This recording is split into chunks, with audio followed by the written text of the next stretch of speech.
భద్రకాళి అమ్మవారిని తెలంగాణ నూతన బీజేపీ రాష్ట్ర అధ్యక్షుడు కిషన్ రెడ్డి దర్శించుకున్నారు. కిషన్ రెడ్డికి పూర్ణ కుంభంతో అర్చకులు ఘనస్వాగతం పలికారు. కిషన్ రెడ్డి అమ్మవారిని దర్శించుకుని మొక్కులు చెల్లించుకున్నారు.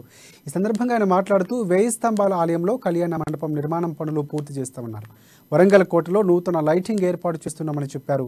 రేపు ప్రధాని 160 ఎకరాల్లో వ్యాగన్ ఫ్యాక్టరీకి భూమి పూజ చేస్తారని చెప్పారు. ఓరుగల్లు వేదికగా జరిగే విజయ సంకల్ప సభను విజయవంతం చేయాలని కోరారు ఆయన.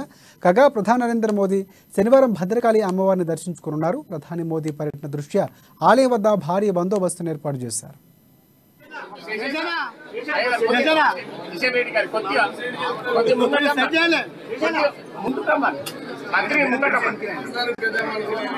ఏదైతే కాంగ్రెస్ పార్టీ టిఆర్ఎస్ పార్టీ కలిసికట్టుగా ఏదైతే విష ప్రచారం చేస్తా ఉన్నారో తెలంగాణ సమాజం గమనించాల్సిందిగా నేను ఈ సందర్భంగా కోరుతా ఉన్నాను.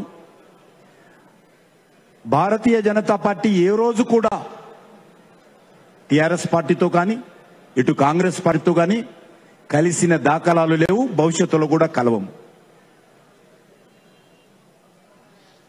ఈ రెండు పార్టీలు కూడా అనేక సార్లు ఎన్నికల్లో పొత్తు పెట్టుకున్నారు. ఈ రెండు పార్టీలు బీఆర్ఎస్ కావచ్చు, కాంగ్రెస్ పార్టీ కావచ్చు,